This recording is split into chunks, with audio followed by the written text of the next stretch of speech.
ברוכים הבאים לחשיפת היקה באירוע גיק טיים.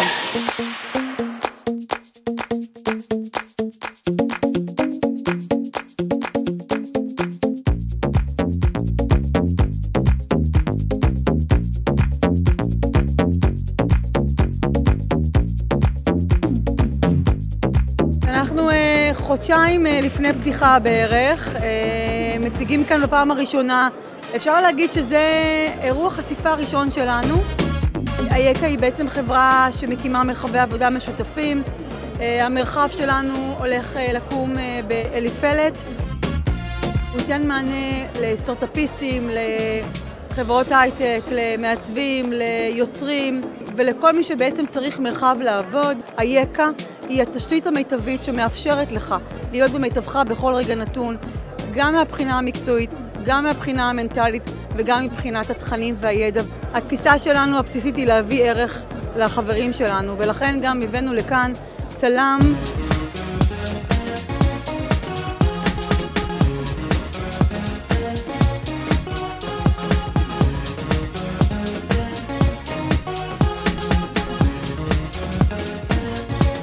הרעיון מגניב כי הוא מקורי וגם יש לו ערך פרודוקטיבי, כי כל האנשים צריכים תמונת לינקדאין, תמונת פייסבוק טובה לצרכים העסקיים שלהם.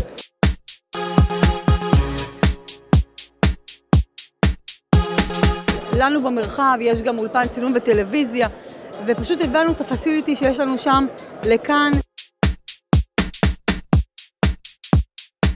הייתה כאן הענות מדהימה, אנחנו מהבוקר כאן עם waiting list מטורף על התמונות האלה. זה יצר באז מקסים. נתקלתי ביקה הפתעת העולם, כי מרחבי עבודה משותפים זה כבר לכאורה פסה, כי כולם מכירים, אבל מרחב עבודה מהעידן החדש משותף עם כל האפגרייד, זה עוד לא ראיתי. פגשנו הרבה מאוד משקיעים פוטנציאליים, גם בארץ וגם מחול. הם הביעו התעניינות וזה היה מאוד מאוד מרגש, אבל זה לא מפתיע אותי. The opportunity to combine their business activities, their work with leisure time and comfortable environment. It's brilliant. מאוד מרגש אותי לראות את ההתלהבות של האנשים מכל הפסיליטיז. הם לא מבינים איך אפשר בעצם לשלב מרחבי עבודה עם בריכה וחדר כושר ואולפן צילום בטלוויזיה וחדר הקרנה ופטיו. כן, אני חושב שיש שוני מאוד גדול בין היקה למרחבים אחרים פה בארץ. זה לדעתי הצלחה מובטחת, כי אנשים מחפשים את הדבר הבא. The location seems to be very convenient and I love the pool. I'll probably use not only the space but also probably spend a night or two in one of the fancy apartments. אני מזהה את המפגש הזה כאן בגיק טיים כקרש קפיצה להרבה מאוד הזדמנויות עסקיות, להרבה מאוד שיתופי פעולה.